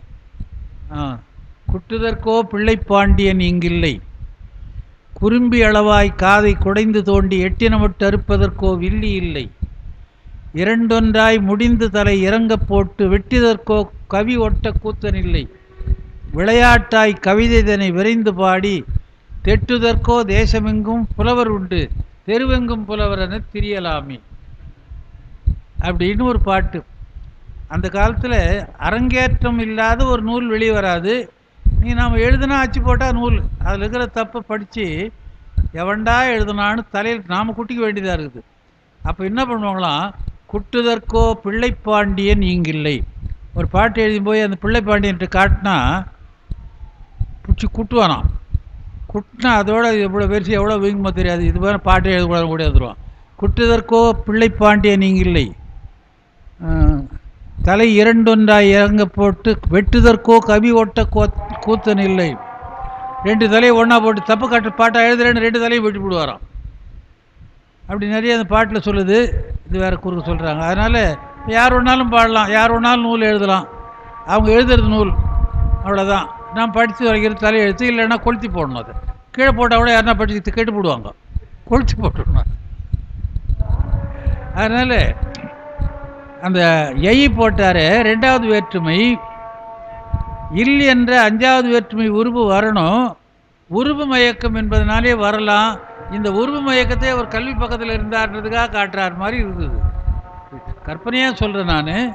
அது சரியான பாட்டு கல்வியை கரையில்லாததான். பல ஓதுவார்கள் தப்பு பாடுறாங்க, கல்வியில் கரையில்லாதன்னு. ஐ தான் இருக்கணும், இல்லு கிடையாது. கல்வியை கரையில்லாத காஞ்சிமா நகர்தன்னுள்ளால், ஆள் என்பது அசைன்னு தன்னு சொன்னது போல இங்கே பாட்டை அந்த பார்த்து வருது பாருங்க.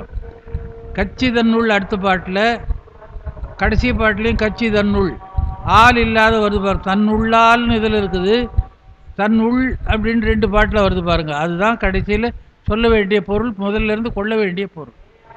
கல்வியை கரையில்லாத காஞ்சிமா நகர்தன்னுள் எல்லியை விளங்க நின்றார். எல்லி என்றால் சூரியன் அர்த்தம். எல் என்றால் சூரியன். பல நேரத்தில் சொல்லிக்கிறேன், எல்லப்பன் என்ற பெயர் அந்த சூரியன் என்ற பொருளில் வர்றது தான். இன்னைக்கு யாரும் வைக்கிறது இல்லை.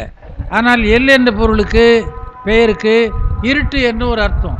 எல்லினும் இருட்டினும் என்று வரும்போது பகல்லையும் ஒளியிலும் அர்த்தம். எல்லி நின்று ஆடுவான்னா இருட்டில் நின்று ஆடுவான். எல் என்ற சொல்லுக்கு இருட்டுன்னு அர்த்தம், வெளிச்சம்னு அர்த்தம். அந்த இடத்துக்கு ஏற்ப பொருள் கொள்ளணும். எல்லியை விளங்க நின்றார் அப்படின்னா இந்த இடத்துல சூரியன் என்று முத்து எழுதுகிறார். அது குறிப்பு எழுதுகிறார்.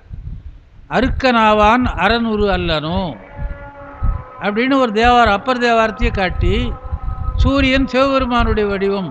அதனால்தான் சூரியனார் கோயிலில் சிவசூரியன் என்று பெயர். அதற்கு சிவனே சூரியன் வடிவாக இருக்கிறதுனால எல்லியை விளங்க நின்றார் இலங்கு மேற்றெளியனாரே, வேறிணையின்றி என்றும் விளங்கொளி மருங்கினாளை.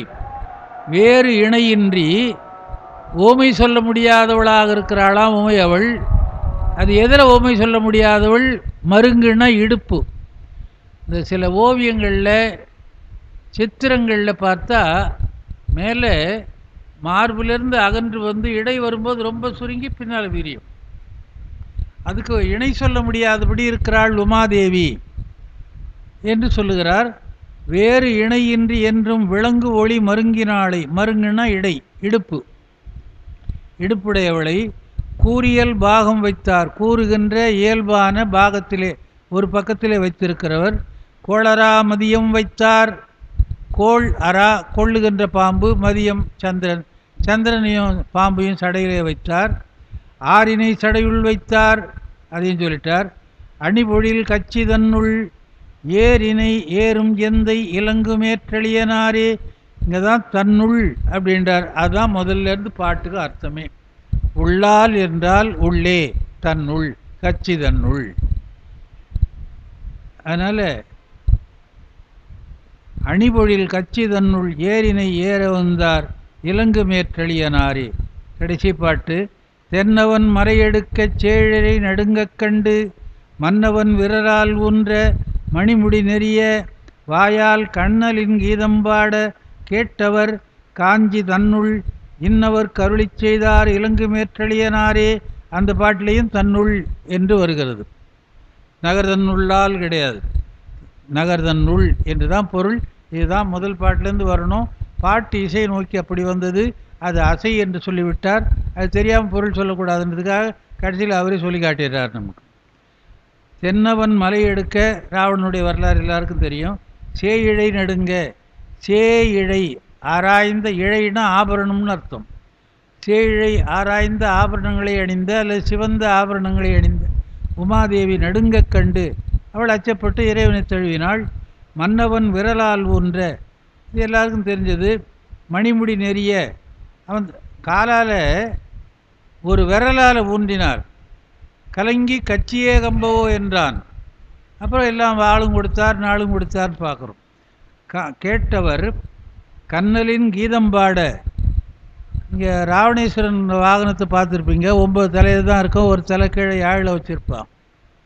கண்ணலின் கீதம் பாட கேட்டவர் காஞ்சி தன்னுள் இன்னவர்க்கு அருளி செய்தார் இலங்கு மேற்றளியனாரே என்று 10வது பாடலை முடிக்கிறார். ஒரே ஒரு பதிகம்தான். அதே மாதிரி சுந்தரர் பாடினதும் ஒரு பதிகம். அதில் ஒரு பாட்டு படித்து விடுறேன். ஆரம்பம், நொந்தா உன் சுடரே உனையே நினைந்திருந்தேன், வந்தாய் போயறியாய் மனமே புகுந்து நின்ற சிந்தாய் எந்த பிரான் திருமேற்றளி உரையும் எந்தாய் உன்னை அல்லால் இனி ஏற்ற மாட்டேனே என்பது அவருடைய முதல் பாட்டு. நான் அங்கே இருக்கிற வரைக்கும் முதல்ல எழுந்து வந்து அந்த பாட்டு தான் பாடின்னு இருப்பேன். இப்போ ஏகாம்பரத்தை பாடிங்கிறேன். அதனால் நொந்தா உன் சுடரே ஒன் சுடரே என்று தொடங்குவது சுந்தரருடைய பாட்டு. மறையது பாடி பிச்சை கொண்டு என்பது அப்பர் பாட்டு. இரண்டும் திருமேற்றளிக்குள்ள பதிகங்கள் என்று சொல்லி இறையருளாலே நான் முதல்ல அந்த விளக்கம் சொல்லிட்டேன். அப்போ நீங்கள் வரல, வாங்க. அந்த விளக்கத்தை சொல்லிட்டு தான் நான் பாடமே ஆரம்பித்தேன். அதனால் இறைவன் திருவருளாலே இந்த அளவுக்கு சிந்திக்க முடிந்தது என்று சொல்லி கேட்ட பெருமக்கள் அனைவர் திருவடிகளையும் வணங்கி இந்த அளவிலே நிறைவு செய்கிறேன். நம பார்வதி பதையே.